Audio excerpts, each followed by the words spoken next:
Hello everyone, আশা করি তোমাদের আজকের দিনটা খুব ভালোভাবেই কাটছে এবং বাকি যে দিনটুকু আছে সেটাও যেন ভালোভাবেই কাটে, আমি এমনটাই চাইবো। তো শুরুতেই বলি যে আজকে বাবা লোকনাথের তিরোধান দিবস। তো কাল থেকেই মা আমায় বলে রেখেছিল যে কিছু একটা করতে হবে। এদিকে একসময় এমন ছিল যে আমার দাদুর বাড়িতে বিশাল বড় লোকনাথের মূর্তি ছিল এবং সেখানে বড় করে ভোগ রান্না সহযোগে পুজোর আয়োজন করা হতো। তো সেসব এখন আর হয়ে ওঠে না, দাদুর বাড়িতেও সেরকম আর কিছু ব্যবস্থা করা হয় না। তো যাই হোক, নিজের বাড়িতেই ছোটো ছোটো করে একটা পুজো করতে তো লাগবেই। এবারে সকালবেলা উঠে নিয়ে প্রথমেই আমার কাজটা যেটা ছিল সেটা মা বলেই রেখেছিল যে আমাকে বেরোতে হবে এবং বেরিয়ে গিয়ে নিয়ে মিষ্টি, ফল, দই এগুলো সব সংগ্রহ করতে হবে, এগুলো কিনতে হবে। এবারে দোকানে গিয়েছি, মা আমাকে আরেকটা জিনিসও আনতে বলে দিয়েছিল। আমাকে বলেছিল যে বাজারে যদি ক্ষীর পাওয়া যায় তো ক্ষীর অবশ্যই আনতে, কিন্তু আমি 3-4টা দোকান ঘুরে দেখলাম, একটা দোকানেও কোথাও ক্ষীর নেই। তো যাই হোক, আমি ক্ষীরের জায়গায় করেছি যে আমি ক্ষীর দই পেয়েছি, ক্ষীর দই নিয়ে চলে এসেছি। বাড়িতে এলাম, এদিকে বাইরে তো বীভৎস গরম, মানে গরমে পারা যাচ্ছে না, এতটাই গরম লাগছে বাইরে। যাই হোক, বাড়িতে এসে নিয়ে খানিকক্ষণ বসে নিয়ে বিশ্রাম নিয়ে স্নানে গেলাম, স্নান করলাম, পরিষ্কার জামাকাপড় পরে নিয়ে তারপরে প্রথমেই যেটা কাজ আমার ছিল সেটা আমি আমার পাশের ঘরের পুচকোটাকে নিয়ে চলে গেলাম ছাদে। এই গরমে ছাদে গিয়ে আমার যে কাজটা করতে সবথেকে বেশি ভালো লাগে সেটা হচ্ছে গিয়ে ফুল তুলতে। তো সেরকম বিশেষ কিছু ফুল হয়নি ছাদে, তো আমি গিয়েছিলাম ছোট্ট একটা বাটির মতন করে নিয়ে গিয়ে যে কটা বিশেষ বিশেষ ফুল ছিল আমি দেখলাম সে কটা আমি তুলে নিয়ে এলাম ওর সঙ্গে করে নিয়েই।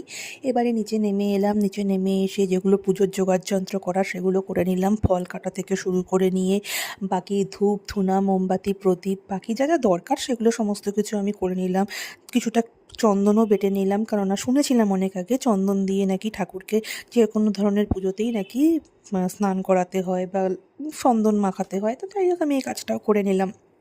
এবারে তারপরে তো আমি আর যেটুকু আমার ছিমছাম আয়োজন, আপনারা দেখতেই পাচ্ছেন যে এখানে বিশেষ কোনো কিছু আয়োজন নেই, টুকটাক টুকটাক করে যেটুকু আমার মন চেয়েছে।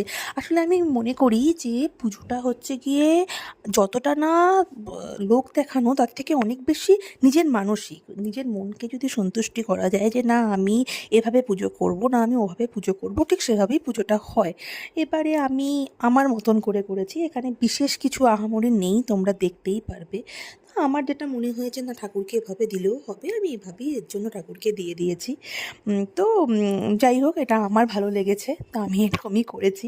তোমরা চাইলে পরে তোমাদের মতন করেও করতেই পারো, তো ছোট বড় সেটা বিশেষ কোনো ফ্যাক্টর করে না আমি মনে করি।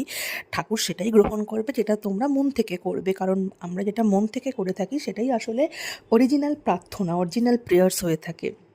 বা আমি আমার মতন করে পুজো দিলাম, আমার মতন করে করলাম, করে ঠোরে নিয়ে এসে এবারে প্রসাদগুলোকে তুললাম, তুলে নিয়ে যেটুকু যেটুকু করে দেওয়া সম্ভব হয় আমি আমার দুটো ঘর মিলিয়ে নিয়ে আমার আশেপাশের যে নেইবার্সরা আছে ওদের সঙ্গে একটুখানি প্রসাদগুলোকে দিয়ে এলাম, দিয়ে এসে এখনই বসে আছি। তো যাই হোক, এভাবেই আমার সকালটা কেটে গেল। সকালে পুজো, পুজোর পরে এই সবাইকে প্রসাদ দেওয়া, বাকি সকাল থেকে পুজোর যোগাড়যন্ত্র করা, এভাবেই বেশ সকালটা ভালোই কাটলো।